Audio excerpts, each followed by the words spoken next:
ওগো, ওই যে দেখো না, দূরে দেখা যাচ্ছে ওই হাড়িটার মধ্যে একটা বাচ্চা ভেসে আসছে। আর কাঁদিস না মা, আর কাঁদিস না। তোর বাবাকে যে পাঠালাম তোর জন্য খাবার আনতে, না জানি তোর বাবা কোথায় গিয়েছে, এই ঝড় বৃষ্টির মধ্যে কি করছে। আমার যে ভীষণ চিন্তা হচ্ছে রে মা তোর বাবার জন্য। আয় মা, আমার কোলে আয়। এখন আমি তোকে নিয়ে যে কোথায় যাব, বাইরে যে অনেক ঝড় বৃষ্টি হচ্ছে। আল্লাহ, তুমি আমাদের এত গরিব বানিয়েছো। আয় মা, বাইরে গিয়ে দেখি তোর বাবা আসছে কিনা। এই তো মা, তোর বাবা মনে হয় আসছে। হাতে তো দেখছি কিছুই নেই। তাহলে কি তোর বাবা খাবার জোগাড় করতে পারেনি? ওগো, তুমি এত দেরি করলে কেন? এই ঝড় বৃষ্টির মধ্যে কোথায় ছিলে তুমি? আজও কি মেয়েটার জন্য সামান্য দুধ জোগাড় করতে পারোনি? এইটুকু বাচ্চা খিদে জ্বালা কি সহ্য করতে পারে বলো তো? আর কত কষ্ট করবো বলো? শেফালি, আমি কি ইচ্ছে করে খালি হাতে এসেছি? আমিও তো ওর বাবা, আমারও তো ওর জন্য অনেক কষ্ট হয়। অনেকের কাছেই তো গেলাম কাজের জন্য, কেউ আমাকে একটা কাজ দিল না। আর এখন তো বর্ষার সময়, সামনে নাকি বন্যা হবে, তাই ফসলি জমিতে পানি জমে গেছে। এজন্যই কোনো কাজ পাইনি। শেফালি, আল্লাহর উপর ভরসা রাখো, নিশ্চয় একটা ব্যবস্থা হবে। এটা তুমি কি বলছো? এই বৃষ্টির জন্য কত কষ্ট করতে হচ্ছে, তার উপর যদি বন্যা হয় তাহলে আমরা কোথায় যাব গো? আমাদের এই নিচু বাড়িতে পানিতে তলিয়ে যাবে। আমরা কোথায় যাব গো এই ছোট মেয়েটাকে নিয়ে? তাহলে কি আমরা সবাই পানিতে ডুবে মরে যাব নাকি? অন্যদিকে শেফালি তার স্বামী আর একমাত্র মেয়েকে নিয়ে পাশের গ্রামে বাস করত। হ্যাঁ গো, কয়দিন ধরে কত বৃষ্টি হচ্ছে, মনে হচ্ছে এই বৃষ্টি আর থামবেই না। তুমি বাহিরে গিয়ে দেখো তো আমাদের কলা বাগানের কি অবস্থা। কলা গাছের নিচে পানি জমলে যে কলা গাছগুলো মরে যাবে, তখন আর কিছুই করা যাবে না। আমাদের জমির ফসলগুলো সব নষ্ট হয়ে যাবে। হ্যাঁ গো গিন্নি, আমিও তো সেটাই ভাবছি। পাশের গ্রামে যে বন্যা হয়েছে, তাই আমি জমির ফসলগুলো তুলে পাশের গ্রামের মানুষকে সাহায্য করব। আর যে কলা গাছগুলো আছে তা না দিয়ে আমি একটা ভাসমান কলা গাছের বাড়ি বানাবো। তাতে করে বন্যা হলে আমরাও থাকতে পারবো আর অন্যদেরকেও সাহায্য করতে পারবো। তবে আমাদের গ্রামটা আশেপাশের গ্রামের থেকে একটু উঁচু, তাই পানি আসতে একটু সময়ও লাগতে পারে। হ্যাঁ গো, কথাটা তো তুমি মন্দ বলনি। আমিও শুনেছি পাশের গ্রামে নাকি পানির কারণে অনেকেই মারা গেছে, অনেক বাড়িঘর নাকি ডুবে গেছে। তুমি যা করো তাড়াতাড়ি করো তো, তাদেরকে গিয়ে সাহায্য করতে হবে তো নাকি। আর কলা গাছগুলো কেটে বড় দেখে একটা ভাসমান বাড়ি বানাও, যা বন্যার পানিতে ডুববে না। তাতে করে আমরা ওদেরকে একটু সাহায্য করতে পারবো।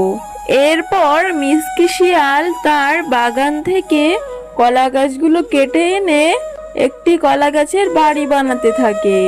এমন সময় তাদের প্রতিবেশী চলে আসে।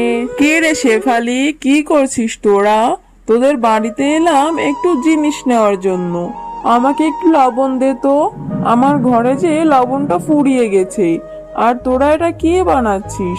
তোরা দেখছি কলা গাছ দিয়ে ঘর বানাচ্ছিস। কি শুরু করেছিস বল তো?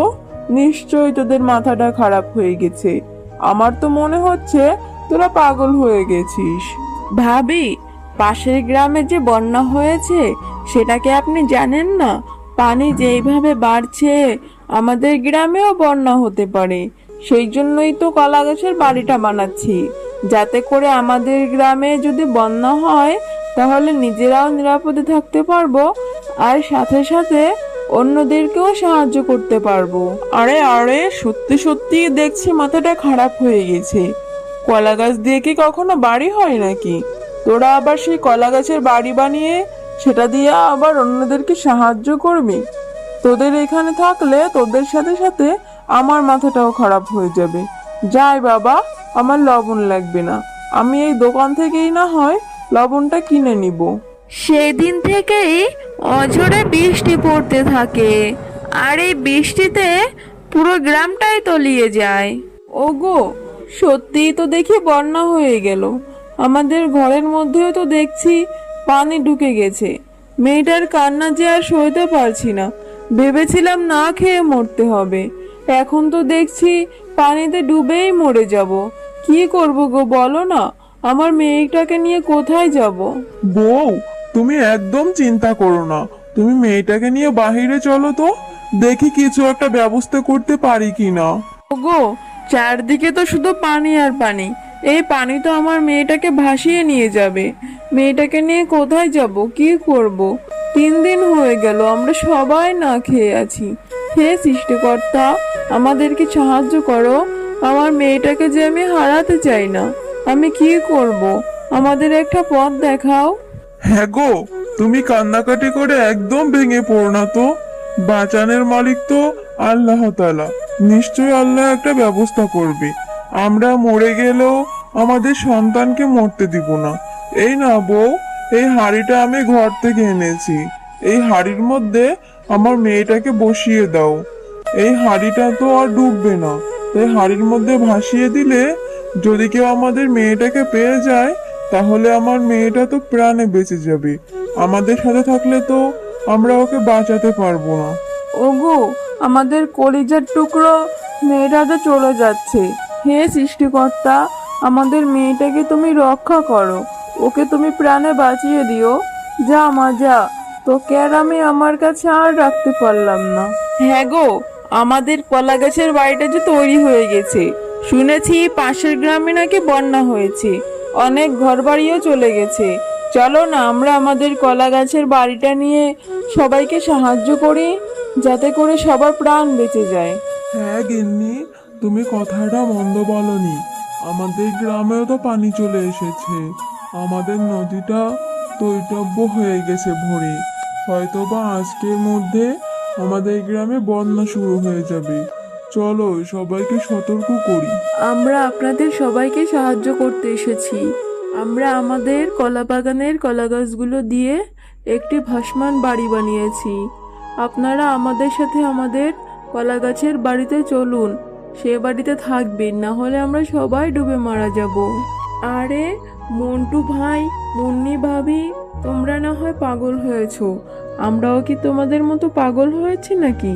কে বলেছে তোমাদের বন্যা হবে? বন্যা হলে ডুবে মরবো, তবুও তোমাদের ওই কলা গাছের বাড়িতে গিয়ে মরতে চাই না। এ কথা বলে গ্রামের সকল পশুরা সেখান থেকে চলে যেতে থাকে। আর হঠাৎ তখন অঝোরে বৃষ্টি হতে থাকে। আর অনেক বৃষ্টি হওয়াতে তাদের গ্রামেও পানি উঠে যায় আর বন্যা শুরু হয়ে যায়। গ্রামের কেউ আমাদের কোনো কথা বিশ্বাস করলো না। ঠিকই তো গ্রামে বন্যা হয়ে গেল। চলো না আমরা গ্রামের অন্য পশুদেরকে সাহায্য করি। ওগো, ওই যে দেখো না, দূরে দেখা যাচ্ছে ওই হাঁড়িটার মধ্যে একটা বাচ্চা ভেসে আসছে। তুমি তাড়াতাড়ি যাও না, ওই বাচ্চাটাকে ধরে নিয়ে আসো, না হলে যে মরে যাবে। তাড়াতাড়ি যাও গো, বাচ্চাটাকে এনে আমার কাছে দাও। না জানি কার বুকের মানিককে এভাবে ভাসিয়ে দিয়েছে। এরপর তারা বাচ্চাটিকে নিয়ে তাদের সেই কলা গাছের বাড়ির ভেতরে চলে যায়। আর তারা সেই বাচ্চাটিকে অনেক আদর করতে থাকে। কত ফুটফুটে মিষ্টি একটা বাচ্চা, ঠিক আমার মিনার মতো দেখতে। না জানি কোন বাবা মায়ের কষ্টের ধন এভাবে হাড়ির মধ্যে রেখে দিয়েছে। এই বাচ্চাটিকে আল্লাহ অশেষ রহমত করেছে, না হলে কি এভাবে বেঁচে থাকতো? মা, তাহলে তো ভালোই হলো। আল্লাহ আমাকে একটা বোনও দিয়েছে। আমি এখন থেকে ওর সাথে খেলা করব। আমার একটা বোন হয়েছে, আমি অনেক খুশি মা। ভাই মুন্নি, মন্টু, তোদের এই কলা গাছের বাড়িতে আমাদের একটু আশ্রয় দে। আমরা যে তোদেরকে কত অবহেলা করেছি, আমরা যে ডুবে মারা যাব।